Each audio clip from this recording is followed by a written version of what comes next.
This video is about one simple question that everybody keeps asking me. Are rebuilds worth buying? And my answer to that question is always, it depends. Depends on what you might say. Well, there's really four things it depends on. They are why are you buying the rebuilt car? What was the severity of the damage? What is the quality of the repair? And ultimately, how much are you paying for it? Now, before I answer these four questions, what is a rebuilt car? Simply, it's a car that's been written off by an insurance company, and a rebuilder, a shop or a body shop bought the car with the intention of fixing it, inspecting it, and reselling it to a new owner. Once that is all complete, the car gets branded as rebuilt, and it's eligible to be put back on the road, insured, and be driven just like any other car. So why are you buying a rebuilt car? If you're buying it to keep it for yourself and keep it for a long time and save quite a bit of money, then it's worth buying. If you're buying a rebuilt car to flip it, then it's not worth buying. And that's because rebuilt cars are notoriously hard to sell. Now, everything has a price and everything can be sold.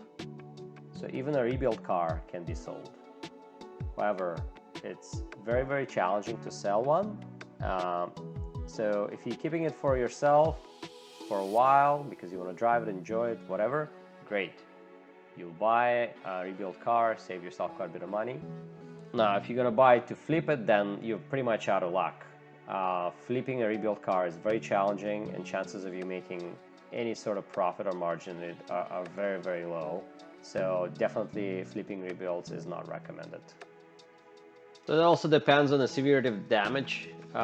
If the car was heavily damaged, I would not consider buying it myself. If the damage was low to medium, then it perhaps would be worthwhile buying it. I would not buy any sort of rollover cars, cars that's been in fire, cars that's been in flood, cars that had hard hit in the front where the rails and the engine's been crumbled, cars that's been hard hit on the back. I would avoid those. I'd stick with the ones that had a light to medium hit on the side, maybe a light hit on the front, maybe a light to medium hit on the back.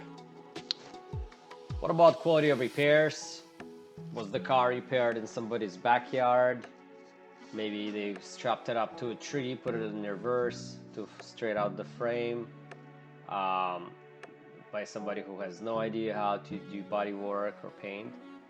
Or was the car repaired in a certified facility by a body man with many years of experience, painted in a proper paint booth with good quality material by a painter who's been doing it for a long time?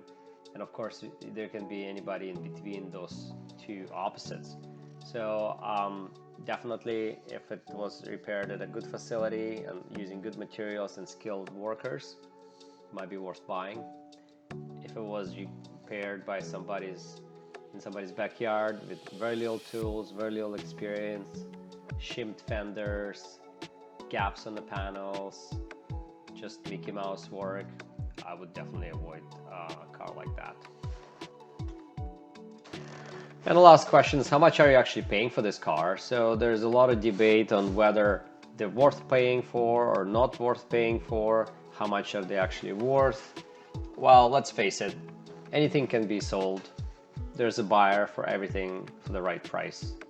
You can even buy cows' shit and somebody will pay money for it because they have use for it. So that's an extreme example, of course. What I usually like to measure is take a car that's in good condition, listed in your area, that has a clean title and a good history, and take off 25 to 30% off the price of that car, asking price. And in my opinion, that would be a fair value for a car that has a rebuilt title, that was not heavily damaged, that was properly repaired. So what does that look like? Let's imagine you're buying a car, you want to buy a car, and it's typical car in a good condition of that year, make and model, sells for $10,000. Well, a rebuild would probably be worth $7,000 to $7,500. A rebuild's worth buying? Well, it depends.